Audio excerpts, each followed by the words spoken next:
Well, a touchdown for this NFL star on the field and in the boardroom, according to a recent profile of Philadelphia Eagles running back Saquon Barkley. The athlete is taking his millions and he's turning it into booming investments, proving once again that financial literacy means financial freedom. And Barkley knows how to pick them. Take a look at his portfolio, a powerhouse lineup of tech and AI startups with combined valuations of over $250 billion.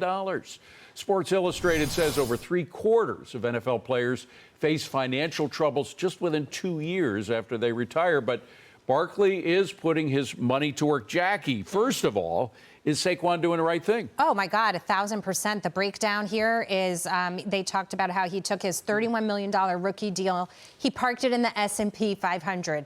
Brilliant, Larry Kudlow would tell you. Lives off his endorsements, and then he converts the endorsement dollars into Bitcoin and startup equity, which you just showed some of the investments. I mean, if everybody could do this, we all would be beyond. It's harder to do because you don't have that $31 million rookie deal to get you started. But I would just urge people to say, whatever you do have or whatever you do make, there is a way to do a breakdown, still live and meet your daily expenses and find something to invest. And we are always hitting that point home on this show to, encourage people to grab a hold of their financial future. Because if you're not doing this kind of stuff, you will not keep up with the rate of inflation. Right. Well, Brian, I realize that most NFL players don't get Saquon salary. I mean, the average is not the right median to use, but the median income, you take away the top earners and the bottom earners, is about $800,000 a year. It's still not chump change. $800,000 a year. They'll be the highest paid graduate in their college class. Young, how can they fritter it all away? I mean, that happens to a lot of them. Well, Saquon Barkley's smart. I mean, he recognized that. You make all your money up front and you live a really long time and you got inflation. So you got to do something about that. And I think that's colored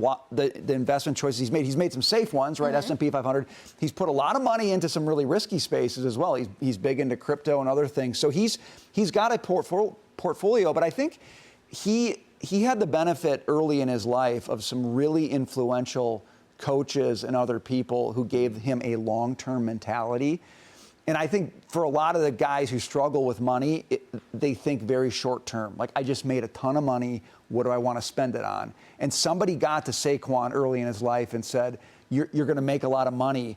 What are you going to do to make it grow? Just like you want to grow as a running back, how are you going to grow your earnings? And that is, to me, that's the difference maker. After that, you're going to make good investments, bad investments, you're going to be okay. But that mentality is the difference maker. Mike, you've dealt with some professional sports players. Shouldn't their team that they're working for, whatever sport it is, do more to help them, do more to drill these, become the mentor for them so they don't fritter it away? So the league regularly brings in financial people to talk to him about not blowing all the money. Not specifically me.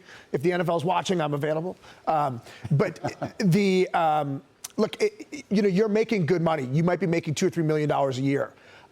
With that money, the NFL's taking some of that out for like 401ks, deferred compensation that they'll pay you out over time. So if you're making $2 million a year, that might only be $700,000 in your pocket if you're lucky, because you're paying income tax, and then there's often an entertainment tax in every state that you play in. Yes. So you're in these high brackets, and like the average time in the league for most guys is 2.5 years, not the 3 years you need to get that pension. That pension doesn't kick in until much later in life.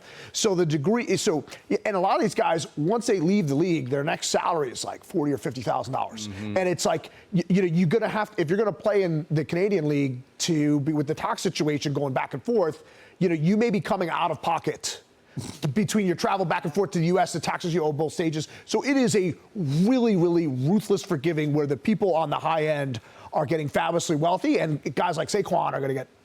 I think he wants to be private plane rich. Dagan?